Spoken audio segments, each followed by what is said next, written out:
It's been a while since we did our last account update, and there is a lot of things that changed for my free-to-play account. Especially that we finished KVK 1 and KVK 2 is fast approaching. But there is one question that's been on my mind a lot lately, and is it worth it to invest in Alex in KVK 2? So in terms of power, we did not gain a lot. As you can see here, we got 23.3 million. And I am not upgrading any buildings for now, since I might save some of them for some of the events in the future. And I am patiently waiting for my research to finish, which is the herbal medicine to level 10. I might just let it finish naturally and not use any speed ups. That means that I am only gaining power through training, which isn't a lot as you all know. For now, I have 374 of tier 4 infantry, 223,000 cavalry, and 211,000 of archers.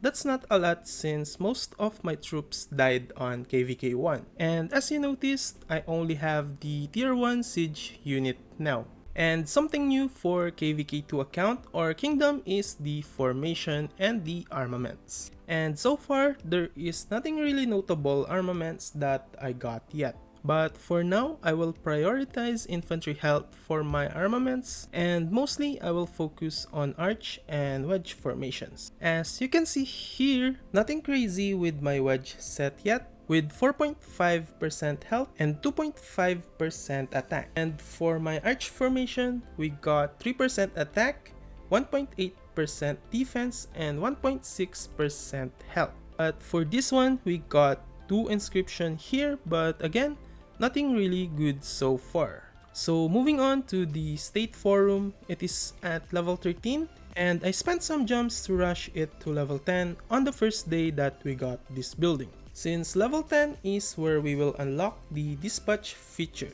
And what I'm focusing to get on dispatch is legendary or epic armaments. And after that, my priority is the sage testimony, so that I can upgrade the level of my state forum further. For Sunset Canyon, this has been kind of a mess lately since cross-season migration happened. From consistent being top 10 to 20, right now we are on rank 98. And it's gonna be hard to even go for the same rank I got before. And this one is one of the unfair advantage that cross-season migrants have. Oh, and also on KVK 1, we got rank 64 on Lost Canyon.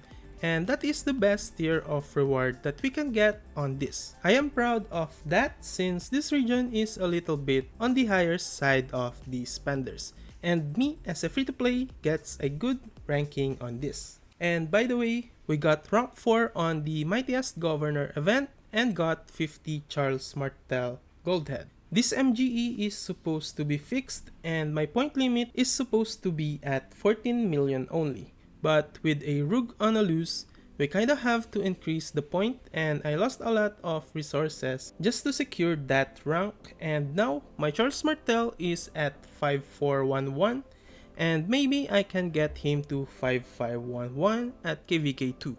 And I might actually use him and build proper equipment. And on commanders, yeah, there is not a lot of things that change except for the Charles Martel and Ethelfled maybe. I'm close to expertising Ethelfled and maybe in the middle of KVK 2.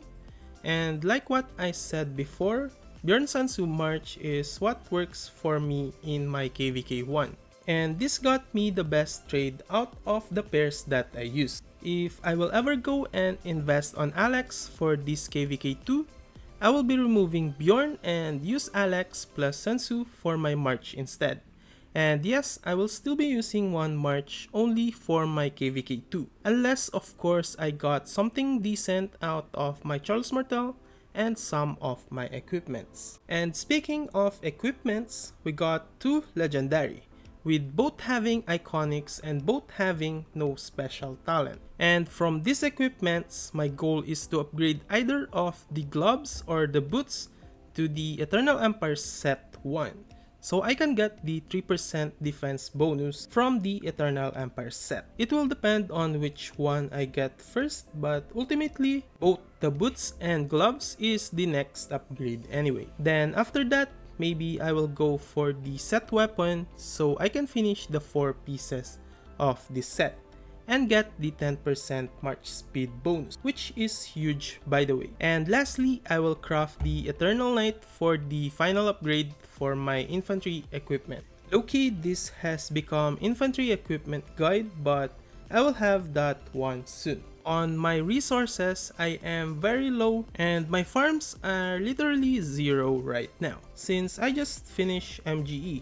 And like what I said, I got rank 4 and got 43 million of points. And most of that is through the kill event. Maybe I spent a total of 500 to 600 million of resources just to get this rank. And you can also notice that my kill points is at 108 million now. Those resources could have gone to my next KVK, but it is what it is and we could just gather resources with the farms again anyway. And on speed ups, I have 244 days of universal and I'm currently saving for a Zenith event maybe. For research, we got 32 days and for training, we got 11 days. And as for the building speed ups, I have 34 days and I am certain that I can exchange some of this for a training speed up at the start of the KVK. Oh, and also for the healing speed ups, we have 24 days left even though we spend a lot in KVK 1. We got some reserves here and I will use that to train troops for pre-KVK stage 2. And for the advanced army expansion, we currently have one only since I spent all before in KVK 1. And for equipments, we already talked about that earlier. But for the materials, I think I will have enough to craft my third legendary in 2 to 4 weeks maybe. The problem is going to be the blueprint. And of course, action points. We need to start saving AP again for grinding marauders. For now, we have 90,000 and we will see how much more we can farm in the next 2 weeks or so. On teleports, yeah, we haven't recovered that well yet since I used a lot in KVK 1. And lastly, the gold heads. We have 601 right now and this may or may not go to Alex, but we will see. Oh, by the way, before I forgot, we are at 146 days and currently at VIP 12 already. And that means we are getting 2 gold heads per day. I spent 2.5 individual credits to buy the 5k VIP points to reach it and it was okay. I have a lot of individual credits anyway. Getting VIP 12 is quite a huge thing for a free-to-play player like me. And for gems, we have 36,000. But I need to start farming again and have 50,000 gems ready for the next More Than Gems event. So that was the free-to-play account update for now. And my plan is to go for Alex, and the recent news that you can kind of reset your legendary commander makes it around 80-20 maybe. Yeah, there is a huge chance that I will invest in Alex for my KVK 2. And I have been doing 1+1 fort rallies for the past few days and we will see how much we can farm before we go into our KVK 2. And that was it for this video. Thank you for watching and see you for the next one.